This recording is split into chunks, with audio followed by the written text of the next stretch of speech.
Je suis Hélène Darroze, je suis cuisinière à la tête de 4 restaurants, 2 à Paris, 1 en Provence et 1 à Londres. En fait, je suis née dans une cuisine, je suis née dans une casserole. Moi, je suis la 4e génération d'une famille de cuisiniers, originaire des Landes et un peu du Pays Basque. J'ai toujours aimé cuisiner, j'ai toujours aimé bien manger, j'ai toujours aimé donner du bonheur à travers une assiette. C'est difficile de se décrire en 3 mots. Je dirais généreuse, humble et je dirais vraie. J'emploierais le mot d'authenticité, créativité et puis j'emploierais le mot d'émotion. La transmission, c'est clé chez le cuisinier. On est à la tête d'une brigade et donc on est obligé de transmettre tous les jours aux personnes qui travaillent avec nous.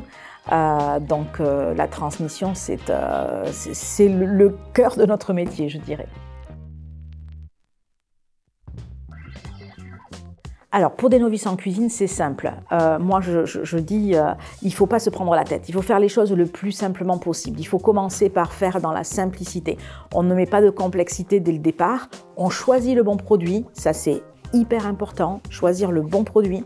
Choisir aussi le bon matériel pour le cuisiner. C'est aussi assez essentiel. Et on fait les choses simplement. On ne se lance pas dans des épices trop compliquées. On ne se lance pas dans des modes de cuisson trop compliqués. On fait dans le plus simple et ensuite on augmente la difficulté. Traditionnellement, c'était un poulet rôti avec des grosses frites à la graisse de canard. Donc c'est vraiment ma Madeleine de Proust. Un repas de la flemme. Un repas de la flemme, en général chez moi, c'est un plat de pâtes. Alors qui demande quand même un peu de travail, mais qui fait plaisir à tout le monde et qui ne me prend pas beaucoup de temps. Mais bon, moi, j'ai jamais la flemme quand il faut cuisiner.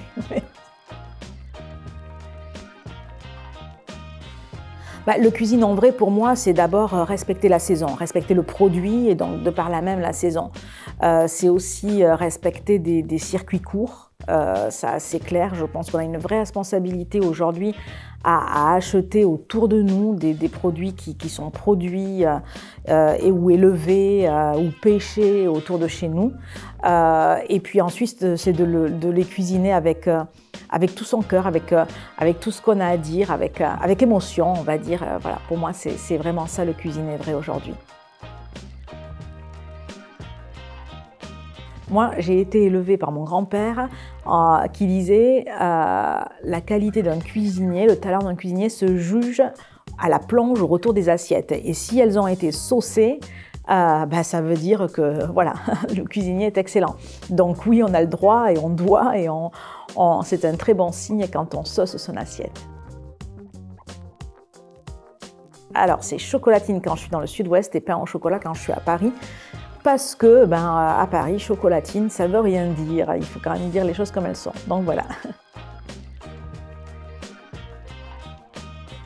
Une astuce pour réussir son repas de Noël, c'est de faire des plats qui ne demandent pas de préparation de dernière minute. Pourquoi? Parce que Noël, c'est une fête de famille, c'est une fête de partage et on veut vraiment passer du temps avec les autres, avec sa famille. Donc, de préparer des plats qui se réchauffent.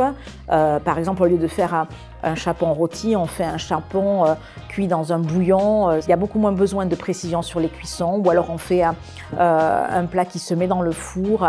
Moi, c'est pour Noël, vraiment pour les fêtes de famille, pour les fêtes importantes comme ça où on est tous ensemble. L'idée, c'est de ne pas cuisiner dans la minute, mais plutôt de faire des choses qui sont déjà préparées et qui n'ont pas besoin de beaucoup de travail sur le dernier moment. Mon message, il est simple. Déjà, cuisiner avec le meilleur du marché et le meilleur de la saison. Ça, on ne fait pas de bonne cuisine sans bons produits. Ensuite, on ne fait pas de bonne cuisine sans un matériel adapté.